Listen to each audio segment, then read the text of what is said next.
You have performed really well, first of all, जिन्होंने भी perform करा, because after COVID and everything, it was very tough for performers like us, क्योंकि stages were not allowing our talent, and उस time पे lockdown के time पे we realized, sorry for the प्रवचन, because I really wanted.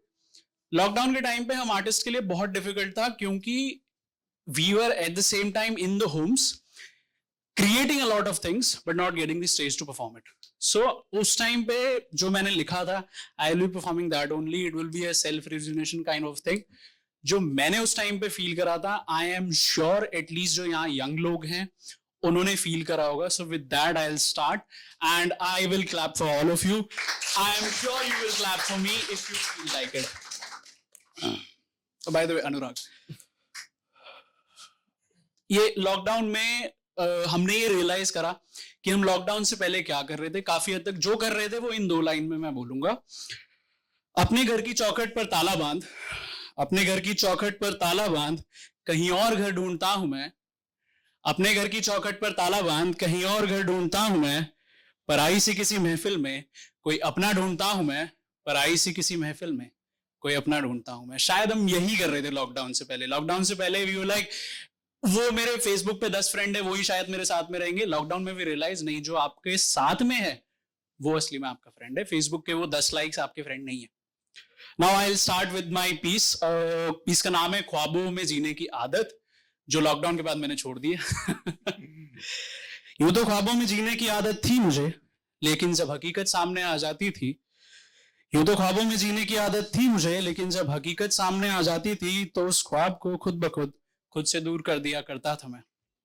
यूं तो ख्वाबों में जीने की आदत थी मुझे, लेकिन जब हकीकत सामने आ जाती थी तो उस ख्वाब को खुद ब खुद दूर कर दिया करता था मैं. सोचता था कि मेरी असल जिंदगानी में इन ख्वाबों को सोचता था कि मेरी असल जिंदगानी में इन ख्वाबों के लिए जगह बना पाना तो बेहद नामुमकिन है. भाग जाया करता था हकीकत के डर से, इसी डर को सोचकर. पीछे छूट जाते हैं अरमान सारे, साथ रह जाती हैं सिर्फ ख्वाहिशें. मेरे ख्याल से जो पेरेंट्स हैं यहाँ पर वो स्पेशली इस लाइन से रिलेट करेंगे. पीछे छूट जाते हैं अरमान सारे, साथ रह जाती हैं सिर्फ ख्वाहिशें. ऐसा कई लोगों ने बताया था मुझे मेरे नाकाम होने पर. ख्वाब और हकीकत, ख्वाब और हकीकत कभी एक नहीं हो सकते, इस झूठी हकीकत को भी तो सच मान चुका था मैं. ख्वाब और हकीकत कभी एक नहीं हो सकते, इस झूठी हकीकत को भी तो सच मान चुका था मैं. इस दुनिया में आए हर एक इंसान की तरह, इस दुनिया में आए हर एक इंसान की तरह मैंने कोशिश तक नहीं करी उन ख्वाबों को पाने की, रूठे हुए लोगों को मनाने की, जाते हुए लम्हों के ठहर जाने की, बिखरती हुई उस हर एक उम्मीद के सबर जाने की. लॉकडाउन से पहले हम यही करते थे, वी डिडंट हैव टाइम कि यार वो मेरा कोई रिश्तेदार नाराज है, छोड़ो ना, बाद में देखा जाएगा, किसी फंक्शन में मिलेंगे तब मना लेंगे. लॉकडाउन में वी रियलाइज एक फोन कॉल से शायद वो टूटा हुआ रिश्ता फिर से सेम स्टेज पे आ गया. जब इजाजत नहीं मिली मुझे कभी अपनी जिंदगी अपने हिसाब से जीने की, जब इजाजत नहीं मिली मुझे अपनी जिंदगी अपने हिसाब से जीने की, तो मानो फिर सब कुछ बिखर सा गया. रिश्ते, हुनर, मुकाम, मुकद्दर और मैं, सब कुछ जैसे एक अनजान सी आंधी के आ जाने से बिखर कर रह गया.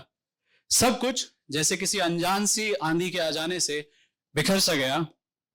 और अब जो लॉकडाउन के बाद जो लाइफ में जी रहा हूं, जो वर्जन ऑफ लाइफ में जी रहा हूं, this is the recitation of that line, that feeling. लेकिन अब अरसे बाद कलम लेकर बैठा हूं, लेकिन अब अरसे बाद कलम लेकर बैठा हूं, लिखने की हिम्मत कर रहा हूं इस किस्से में ही सही कि अपनी जिंदगी को बिखरने नहीं दूंगा मैं. लेकिन अब अरसे बाद कलम लेकर बैठा हूं मैं और लिखने की हिम्मत कर रहा हूं इस किस्से में ही सही कि अपनी जिंदगी को बिखरने नहीं दूंगा मैं. और अब अपने और अपने ख्वाबों के लिए जीऊंगा मैं. अब अपने और अपने ख्वाबों के लिए जीऊंगा मैं. Thank you so much.